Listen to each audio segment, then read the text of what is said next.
दोस्तों मैं हूं दिनेश केवरा, आप सबका स्वागत है न्यूज़ टाइम में। ज़ोमैटो का आईपीओ यानी कि शेयर जो मार्केट में आया उसने हलचल मचा दी है।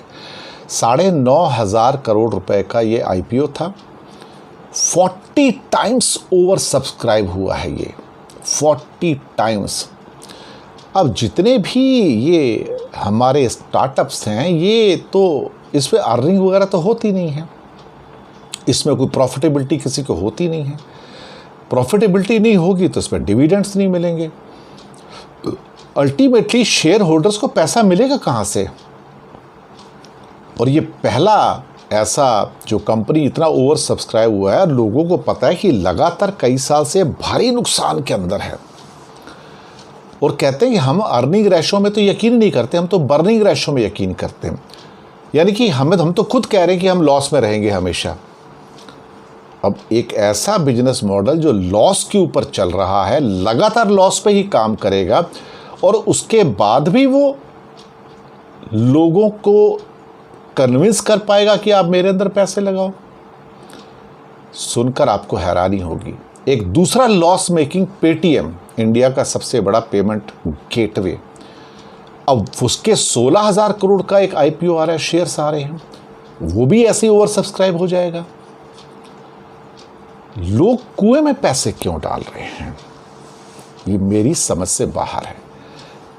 कल को अगर पूछो कि इस कंपनी के पास, ज़ोमैटो के पास एसेट क्या है, तो कहते हैं हमारे पास तो कुछ 50-60 लाख या 1 करोड़ हमारे ग्राहक हैं जो हमसे खाना मंगवाते हैं। अब ये तो कस्टमर है, कस्टमर किसी भी कंपनी के हो सकते हैं, बैंक के हो सकते हैं, ज़ोमैटो के हो सकते हैं, पेटीएम के हो सकते हैं, किसी और कंपनी के हो सकते हैं, सेम कस्टमर है, अर्बन क्लैब के भी हो सकते हैं। तो कस्टमर तो प्रॉपर्टी है नहीं आपकी, ना कस्टमर एक एसेट है आपका।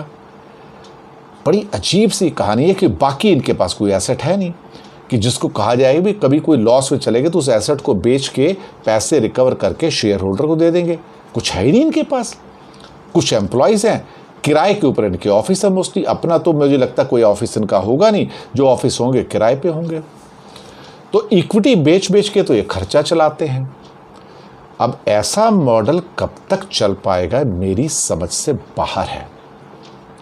हम ठहरे पुराने ज़माने वाले, हो सकता है हम नए ज़माने की चाल ना समझ पाते हों, हो सकता है, और नए बिजनेस को ना समझ पाते हों, लेकिन कोई बिजनेस जो लगातार लॉस में जा रहा हो, जो अर्निंग रेशो की बजाय बर्निंग रेशो की बात करता है कि हम कितने लॉसेस और कर सकते हैं, कितने साल तक कर सकते हैं और कितने बढ़ाकर कर सकते हैं, और फिर भी लोग उसके अंदर इन्वेस्ट करेंगे। इसे क्या कहोगे आप? उसको समझदारी कहोगे या कुछ और कहोगे, या फिर एक किस्म का पागलपन कहोगे? लेकिन जैसे एक .com बबल था, बस्ट हुआ था, क्या पता कल को ये बबल बस्ट हो जाए और लोग उसके बाद, क्योंकि अब नए नए लड़के आते हैं, अपना वेंचर लेके आते हैं, होता कुछ नहीं उनके पास, किराए का 1-2 जगह होती है छोटी मोटी 500,000 स्क्वायर फीट की, और अपना वैल्यूएशन वो $1 मिलियन कर देते कि हमारा वैल्यूएशन जी 8 करोड़ रुपए है।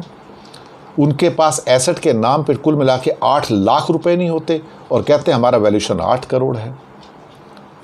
डर लग रहा है कि ये क्या एक इतना बड़ा एक मेगा स्कैम है जो चल रहा है, जो स्टार्टअप के नाम से।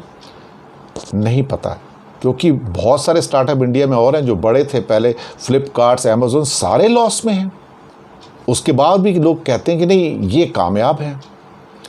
एक कंपनी लगातार लॉस किए जाए, उसके बाद भी वो बिकता रहे और उसका इक्विटी बिकती रहे किसी न किसी रूप में, तो कुछ समझ नहीं पाता है। ये बात सिर के ऊपर से जाती है।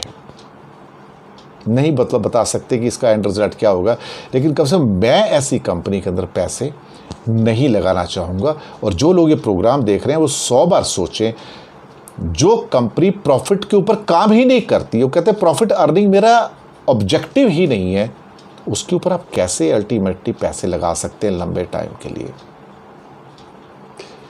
चलिए ठीक है, जिनको लगाना लगाने दीजिए, फिलहाल जब हाथ जलेंगे तो तब पूछेंगे।